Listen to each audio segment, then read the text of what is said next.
कहते हैं समय से पूर्व और भाग्य से अधिक किसी को कुछ नहीं मिलता। अब क्या इसका अर्थ ये है कि आप केवल समय की प्रतीक्षा करें, सब कुछ अपने भाग्य और प्रारब्ध के भरोसे छोड़ दें, स्वयं कुछ करें ही ना? यदि ऐसा आप करेंगे तो आपको एक वस्तु अवश्य मिलेगी, निराशा, असफलता। अब आप कहेंगे कि यदि सब कुछ समय और भाग्य पर ही निर्भर करता है तो हम कर ही क्या सकते हैं? कर सकते हैं प्रयास, परिश्रम।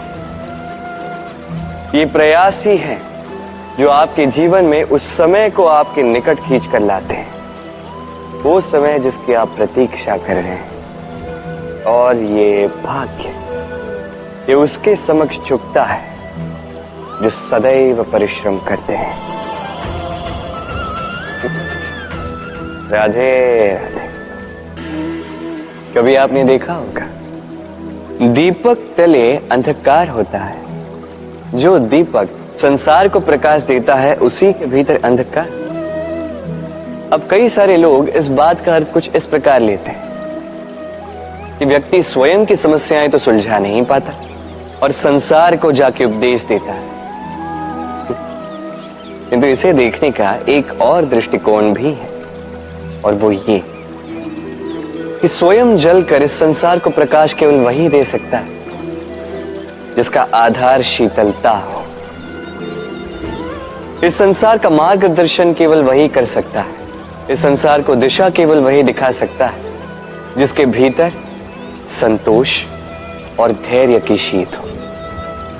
अब देखिए, ये अत्यंत महत्वपूर्ण बात है। ये विवेक तभी काम करता है जब मन शांत होगा, जब मन शीतल होगा। इसलिए यदि आप इस जीवन में कुछ बड़ा कार्य करना चाहते हैं तो सर्वप्रथम अपने इस मन को, इस हृदय को, इस विवेक को, इस आधार को, इस तल को शीतल रखना सीखिए, धैर्य रखिए। संसार में ऐसा कुछ भी नहीं जो आप ना कर पाओ। राधे राधे। वाणी मनुष्य को मिली सबसे अद्भुत भेंट। ये वाणी ही है जो मनुष्य को संसार में सारे अन्य जीवों से भिन्न बनाती है, संसार में सबसे ऊपर ले जाती है। इसी वाणी के कारण हम एक दूसरे से संवाद साध सकते हैं। मैं अपनी मन की भावनाएं किसी से व्यक्त कर सकता हूं, कोई और उसके मन की भावनाएं मुझसे व्यक्त कर सकता है। ये वाणी ही हमारी सबसे बड़ी ढाल भी है। अब देखिए, आपने देखा होगा किसी की वाणी मीठी होती है तो लोग उससे प्रेम करते हैं, उसे अपना मित्र बनाते हैं। वहीं किसी की वाणी यदि कड़वी होगी तो लोग उससे घृणा करते हैं, उसे अपना शत्रु मान लेते हैं। ये वाणी ही है जो भाषा बनकर हमारा इतिहास लगती है। किंतु क्या हम सच में वाणी के विषय में इतना सोचते हैं जितना हमें सोचना चाहिए? सोचिए, मनुष्य को बोलना सीखने में कितना समय लगता है।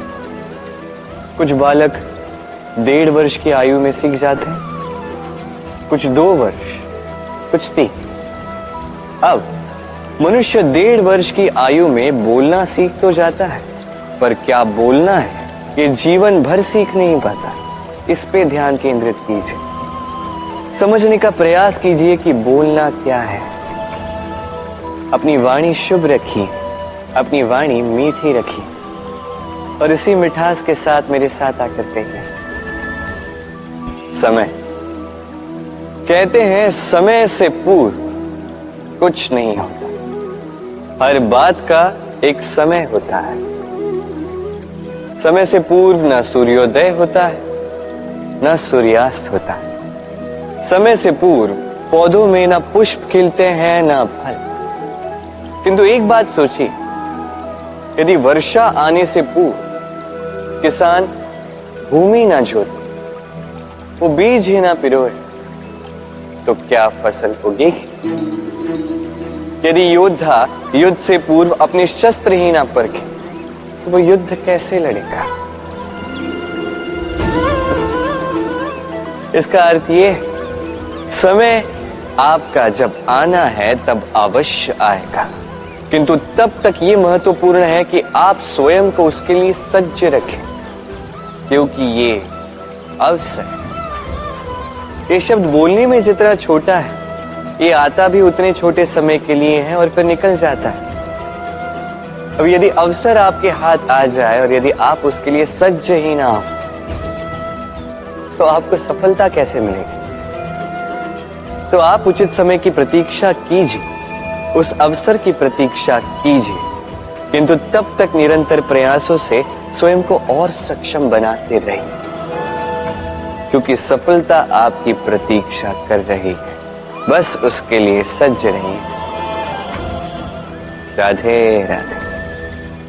हम में से कई लोग अक्सर स्वयं को अकर्मण्य मान लेते हैं, सोचते हैं अब तक इतने प्रयास किए, कुछ नहीं मिला, कदाचित आगे भी कुछ नहीं मिलेगा, और इसीलिए अपने जीवन का सारा बोझ किसी और के कंधे पर डाल देते हैं, स्वयं पर विश्वास ही खो देते हैं।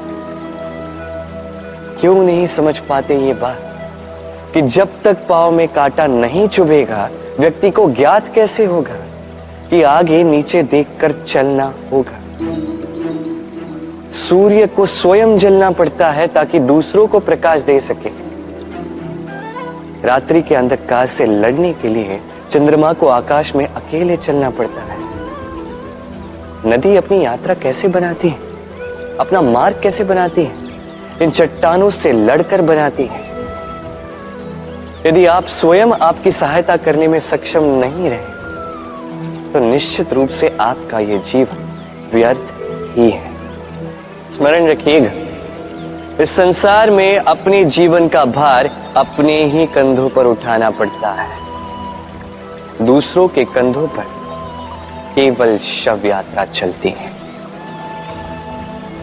और इस संसार में जीवित वही है जो आत्मनिर्भर है।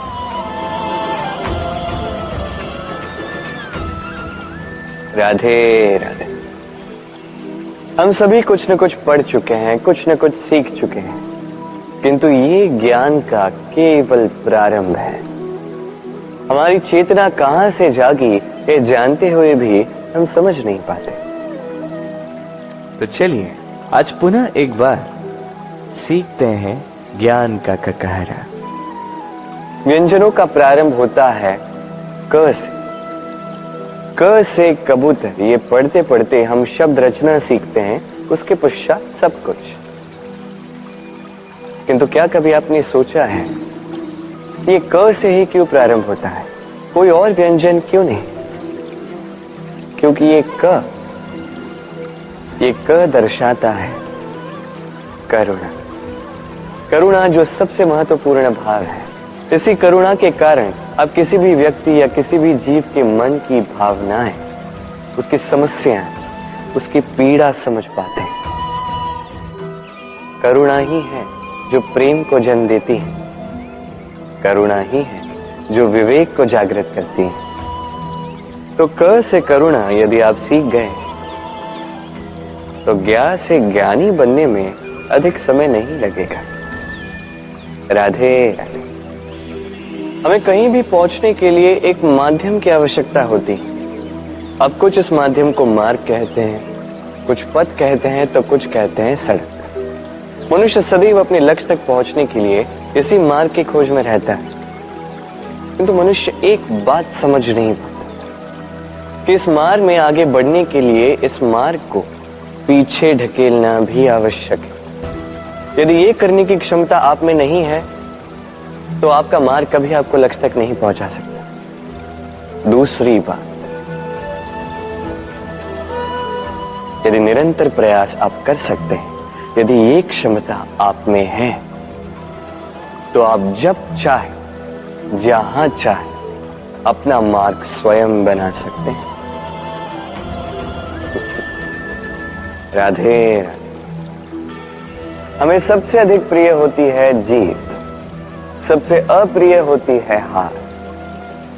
किंतु आपको एक बात बता दूं, हार नामक कोई परिणाम होता ही नहीं। कोई भी परीक्षा हो, या तो वो जीत में परिवर्तित होती है या तो हमें कुछ सिखा कर जाती है। इसलिए कोई भी नया प्रयास करने से पूर्व संकोच मत कीजिएगा। या तो जीत आपको विजयी का हार पहनाएगी, या तो ये हार आपको कोई अमूल्य सीख देकर जाएगी। राधे राधे। मंथन। हम सब यही जानते हैं कि अमृत को पाने के लिए समुद्र मंथन किया गया, किंतु इसके पीछे जो महान उद्देश्य उसे अधिकतर लोग समझ ही नहीं पाते। आज वो महान उद्देश्य मैं आपको अच्छे से समझा देता हूं। हमारे जीवन में उस अमृत को पाने के लिए मार्ग बताता है मंथन। फिर हम करते हैं संकल्प, फिर करते हैं सरकार, जिसे देवताओं ने और असुरों ने साथ मिलकर किया। फिर हम करते हैं प्रयास। वासुकी के मुख से विष की भाप निकलना ये प्रारंभिक बाधाओं का रूप ही था। फिर भी हमारा निश्चय दृढ़ था। भले ही समुद्र मंथन से हलाहल निकला, हम अडिग रहे, हमने उसका सामना किया। फिर उस मार्ग में जब हमें अनेक अनमोल रत्न मिले, नक्षत्र मिले, उससे आकर्षित ना होते हुए जाकर अमृत पाने के पश्चात ही हम शांत हुए। इसी प्रकार यदि आप भी जीवन में संकल्प, सहकार, प्रयास, दृढ़ निश्चय, अडिगता और आकर्षण से विरक्ति, यदि ये सारे गुण आप अपने भीतर समाहित कर लो, तो आपको भी आपके जीवन का ये अमृत अवश्य मिल जाएगा। मंथन। हम सब यही जानते हैं कि अमृत को पाने के लिए समुद्र मंथन किया गया, किंतु इसके पीछे जो महान उद्देश्य उसे अधिकतर लोग समझ ही नहीं पाते। आज वो महान उद्देश्य मैं आपको अच्छे से समझा देता हूं। हमारे जीवन में उस अमृत को पाने के लिए मार्ग बताता है मंथन। फिर हम करते हैं संकल्प, फिर करते हैं सरकार, जिसे देवताओं ने और असुरों ने साथ मिलकर किया। फिर हम करते हैं प्रयास। वासुकी के मुख से विष की भाप निकलना ये प्रारंभिक बाधाओं का रूप ही था। फिर भी हमारा निश्चय दृढ़ था। भले ही समुद्र मंथन से हलाहल निकला, हम अडिग रहे, हमने उसका सामना किया। फिर उस मार्ग में जब हमें अनेक अनमोल रत्न मिले, नक्षत्र मिले, उससे आकर्षित ना होते हुए जाकर अमृत पाने के पश्चात ही हम शांत हुए। इसी प्रकार यदि आप भी जीवन में संकल्प, सहकार, प्रयास, दृढ़ निश्चय, अडिगता और आकर्षण से विरक्ति, यदि ये सारे गुण आप अपने भीतर समाहित कर लो, तो आपको भी आपके जीवन का ये अमृत अवश्य मिल जाएगा। राधे। मां का एक और सबसे महान गुण, स्वयं को ढालने की अद्भुत शक्ति। जिस प्रकार एक मां स्वयं को ढाल सकती है और कोई नहीं कर सकता। मां एक महानदी की भांति जिसकी ऊर्जा असीमित है, किंतु अहंकार बिल्कुल नहीं। जिस प्रकार एक नदी ढलान के अनुरूप मुड़ जाती है, उसी प्रकार एक मां अपने संतान के अनुरूप ढल जाती है, चाहे जैसी भी परिस्थिति। उसके सोने के समय के अनुरूप स्वयं का सोना, उसके जागने के समय के अनुरूप स्वयं का जग। संतान की इच्छा का भोजन वो स्वयं का मनपसंद भोजन बना लेती। ये मां का आंचल ही तो है, जो धूप में छाप बनकर आता है, जो शीत में कंबल बनकर आता है। मां ऐसी होती है कि संतान की निद्रा ना टूटे, इसलिए एक करवट सोने का अभ्यास कर लेती है। और इतना स्वयं को केवल वही ढाल सकती है जो संतान की ढाल बन सकती है। इसी मां को हमारा शत शत नमन। राधे राधे। मां के दो और सबसे महान गुण, साहस और संबल। साहस ये कि वो अपने संतान के लिए कुछ भी कर सकती, और संबल ये कि वो अपनी संतान को कभी टूटने बिखरने नहीं देगी। तनिक सोचिए, जब भी आपको चोट लगती है, चीख से पूर्व मां का नाम मुख में क्यों आता है? तनिक सोचिए, जब आपको बल की आवश्यकता होती है, साहस की आवश्यकता होती है, आगे आप अपना मार्ग देख रहे हैं जो अत्यंत कठिन प्रतीत हो रहा है, तब मुख से मां की ही शपथ क्यों निकलती? क्योंकि मां ही है जो हमें साहस देती है, मां ही है जो हमें सहारा देती है। मां जानती है कैसे हमारी उंगली पकड़ के हमें चलना सिखाना है। मां ये भी जानती है कि कैसे कान पकड़ के हमें उचित मार्ग पर लाना है। इसी साहसी मां को हमारा शत शत नमन। राधे राधे। कभी आपने सुना है, हिरणी सिंह से बचने के स्थान पर उससे जाके लड़ पड़ी। हिरणी ने सिंह पर आक्रमण कर दिया। कभी सुना है? कभी नहीं।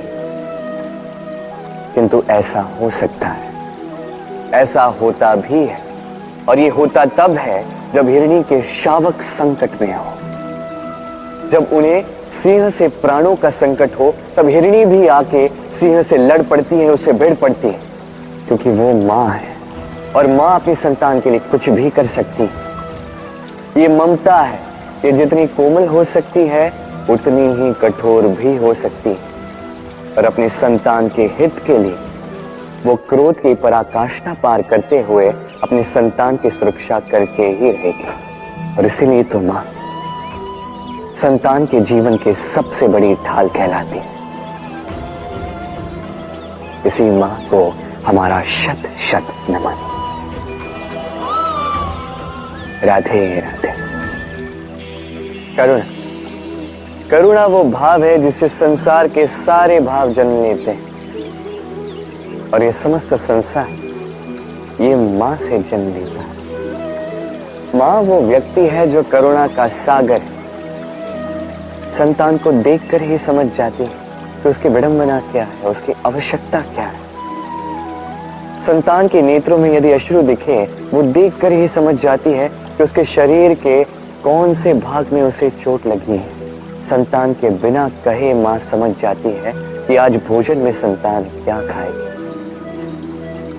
ये होती है मां। मां करुणा का सबसे बड़ा रूप है, और आज के युग में मनुष्य जो है, थोड़ा भी आगे क्यों ना निकल जाए, मां को तो पीछे ही छोड़ देता है, मां को भूल ही जाता है। ये भूल आप कभी ना करें, कभी ना करें, क्योंकि मां वो करुणा है जो यदि आपके जीवन से चली गई, उसके पश्चात आप जीवन अवश्य जिएंगे,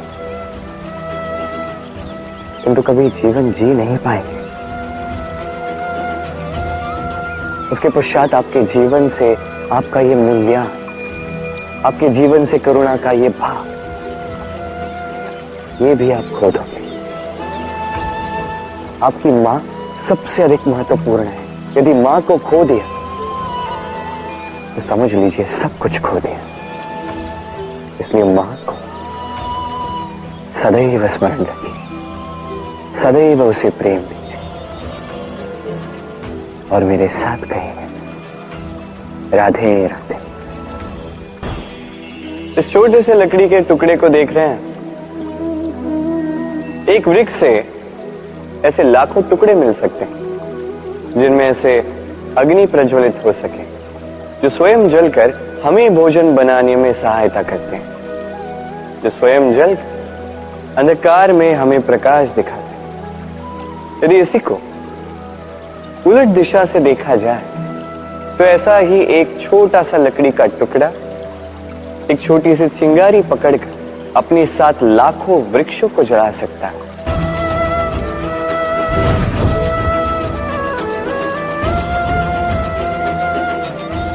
अंतर किसका? अंतर है तो केवल सोच का, मनस्थिति। यदि इस मन को शीतल रखोगे, शांत रखोगे, तो असंख्य लोगों को प्रकाश दोगे। यदि क्रोध और अभिमान की अग्नि में जलते रहोगे तो केवल नाश करोगे।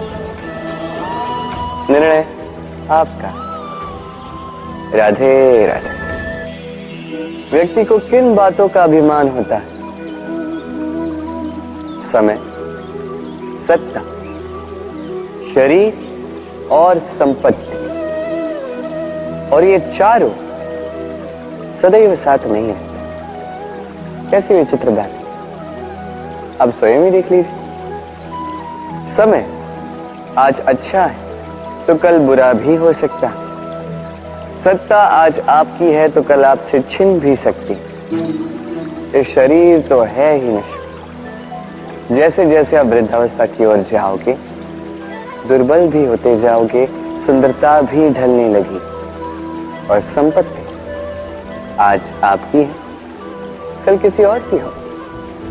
और इन्हीं नश्वरों को, इन्हीं पर ध्यान केंद्रित करते करते व्यक्ति भूल जाता है उन बातों को जो सदैव आपके साथ रहेंगी, आपकी ढाल बनेंगी, आपके लिए संबल बनकर रहेंगी। और वो है आपका स्वभाव, समझदारी, सत्संग और सच्चे संबंध। अपने स्वभाव में शीतलता रखें, कर्मों में समझदारी दिखाएं, अच्छे लोगों के साथ समय व्यतीत करें और सच्चे संबंध ये सदैव निभाएं। जीवन में सदा सुखी रहें। राधे राधे। सहनशीलता मां का दूसरा सबसे बड़ा गुण। कहते हैं कि धरती से अधिक सहनशील और कोई नहीं। उसे खोदने के पश्चात भी धरती हमें फसल देती है, किंतु मां, ये मां धरती से कम सहनशील नहीं है। तनिक सोचिए, 9 माह तक संतान को अपनी कोख में रखना, क्या ये सहनशीलता कोई पुरुष दिखा सकता है? क्या ये सहनशीलता कोई पिता दिखा सकता है? स्त्री में शील भले, सहनशीलता की परिभाषा उसे मां बनने के पश्चात प्राप्त होती है। स्वयं का अस्तित्व भुलाकर संतान का अस्तित्व बनाती है। शिशु की लात खाकर भी आनंद से उसे दूध पिलाती है। ये होती है मां। और इसी मां जननी को हमारा शत शत प्रणाम। राधे राधे। नवरात्रि का पर्व आरंभ हो चुका है और ये पर्व अत्यंत भव्य है, क्योंकि ये पर्व जगत माता से जुड़ा है। मां कितना छोटा सा शब्द है, किंतु ठीक से देखो तो समस्त संसार इसी शब्द में समा है। मां जो अपनी संतान के लिए हर संभव प्रयास करती है, कुछ भी करने के लिए सज्ज रहती है। मां जिसका सबसे बड़ा गुण निश्चलता। मन में ना कोई पूर्वाग्रह, ना कोई भेदभाव, ना कोई छल कपट। और इतनी भोली होती है मां। संतान भले ही झूठा रो दे, मां को लगता है कि कदाचित वास्तव में भूख लगी होगी। मां चाहे जन्म देने वाली हो, चाहे पालने वाली, स्वर्ग, ये स्वर्ग हमें मां के चरणों के नीचे ही प्राप्त होगा। इसी मां को हमारा शत शत प्रणाम। राधे।